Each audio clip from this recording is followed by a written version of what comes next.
Maraknya perjudian di masa itu menjadikan kawasan hutan Sinang menjadi ajang memburu nomor buntut. Pengakuan para pelaku pesugihan menyelimuti sisi lain dari hutan yang penuh legenda. Berbagai peristiwa dan fenomena mistis kerap terjadi, menjadikan hutan yang berada di Indramayu bagian selatan ini disebut-sebut sebagai kawasan angker. Mulai adanya kepercayaan perkampungan gaib, pemunculan wanita cantik, alunan musik tak kasat mata, hingga lokasi pesugihan cukup terkenal pada masanya. Sebuah kisah nyata tentang pelaku praktek pesugihan dan pemburu nomor buntut sedikitnya terangkum dalam kisah berikut ini.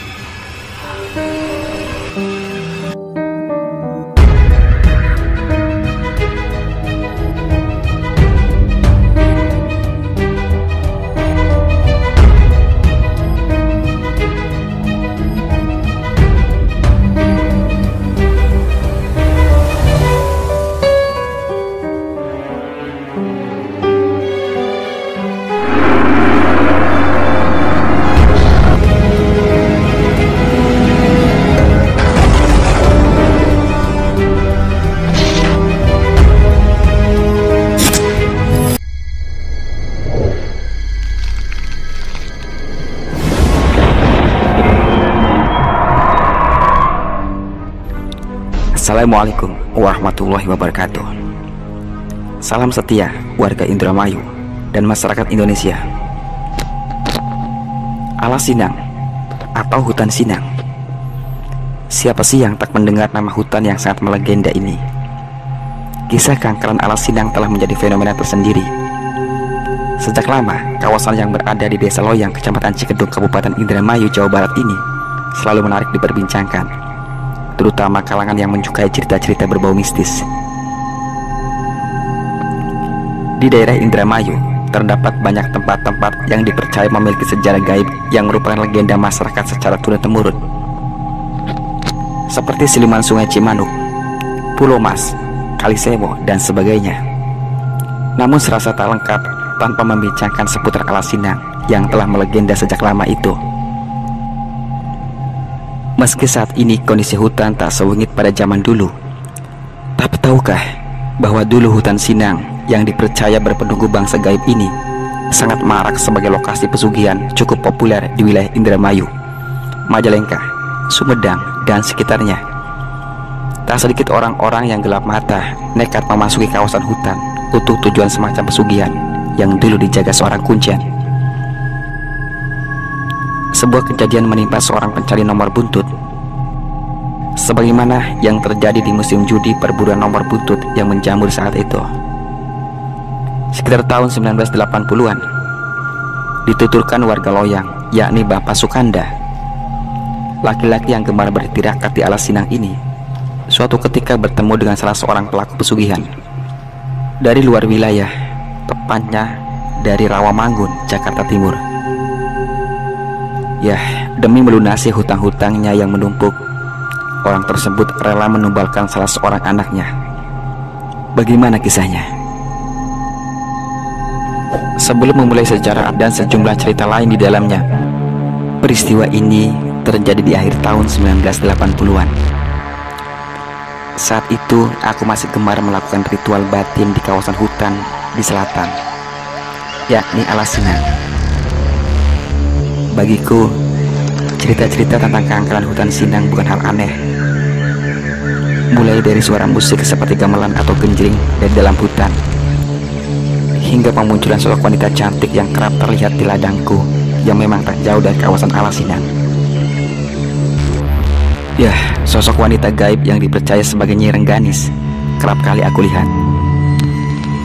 terutama saat hari menjelang petang. Pada waktu tertentu, di saat maghrib pula, ia terlihat tengah mandi di sebuah sumur yang dikenal Sumur Kejayan, hanya seorang diri, sebelum akhirnya raib entah kemana. Meski sedikit samar, namun jelas terlihat parasnya yang cantik, dengan mengenakan rok kebaya atau yang dikenal tapi liris. Namun saat aku dekati, ia tiba-tiba menghilang.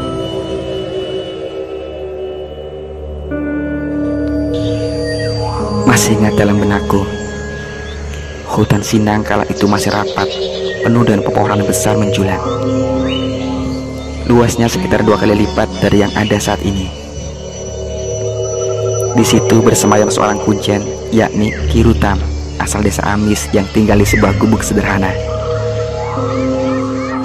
Di kedalaman hutan dibangunlah sebuah bangunan kecil yang khusus diperuntukkan bagi mereka yang menjalani ritual tertentu. Apalagi saat itu sedang maraknya judi keberuntungan, mulai dari istilah erak-erak, SDSB, atau sejenisnya. Pada waktu tertentu, aku pun tak jarang melakukan tapa dengan puasa, sekedar mencari ketenangan dari hiruk-pikuknya kehidupan. Ya, sudah beberapa hari itu, aku menjalani olah batin di kedalaman hutan Sinang. Hingga suatu hari, muncul seorang laki-laki menghampiriku. Laki-laki asing itu memperkenalkan diri bahwa ia datang dari jauh. Sama seperti diriku, kedatangannya ke hutan Sinang adalah untuk suatu hajat tertentu.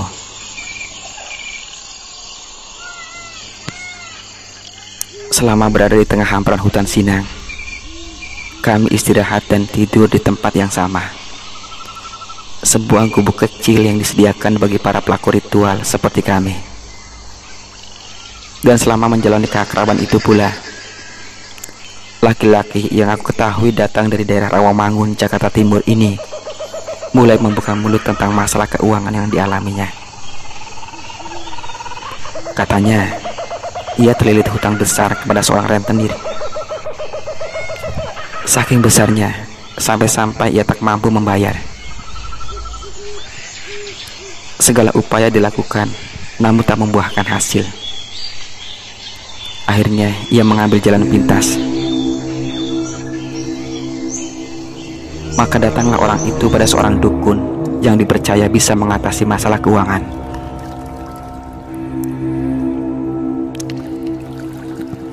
Kepada sang dukun asal Jatitujuh Majalengka ini diutarakan segala masalahnya. Mendengar penuturan itu, sang dukun menawarkan solusi jalan pintas dan sesat, yakni memburu nomor buntut atau dikenal dengan SDSB, dengan cara memuja dan melakukan laku tapah di kedalaman alas Sinang. Tentu saja dengan konsekuensi adanya sebuah tumbal. Dengan tekad bulat, si pelaku tersebut mau memenuhi syarat apapun, semata-mata demi mendapat kode nomor buntut yang bisa tembus, sehingga mendapat sejumlah uang demi membayar hutangnya yang beratus-ratus juta tersebut. Tak peduli orang yang dijadikan tumbal adalah keluarganya sendiri, termasuk anaknya. Kepada si dukun, pelaku mengaku memiliki 2 anak.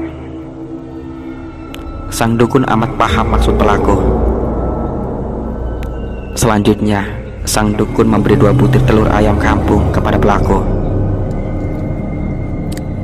Katanya, kedua telur harus dibawa saat ritual di dalam hutan Sinang yang berada di wilayah Indramayu bagian selatan. Tidak itu saja, pelaku harus menjalankan laku puasa pada hitungan waktu tertentu, sampai salah satu butir telur ada yang pecah.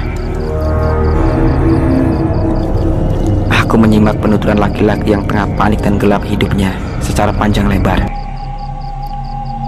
Kasihan juga sih, tapi apa mau dikata, tekadnya sudah bulat. Selain itu, aku dan dia memang sama-sama memiliki hajat masing-masing. Meski aku sendiri tak sependapat dengan apa yang dilakukannya itu.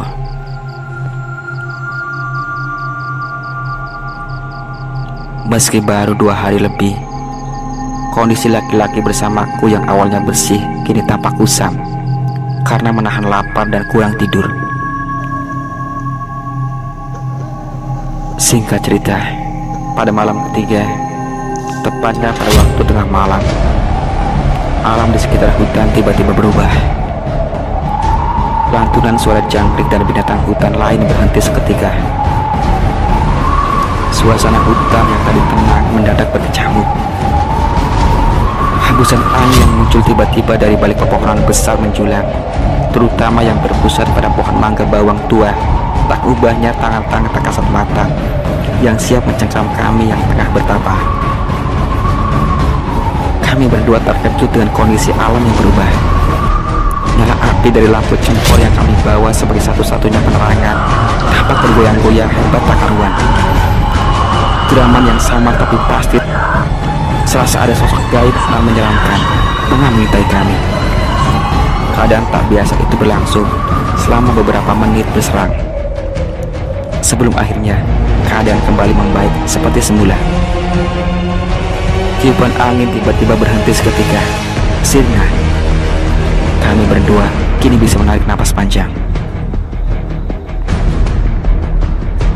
Setelah keadaan mereda, orang di sampingku membuka plastik hitam yang disimpannya.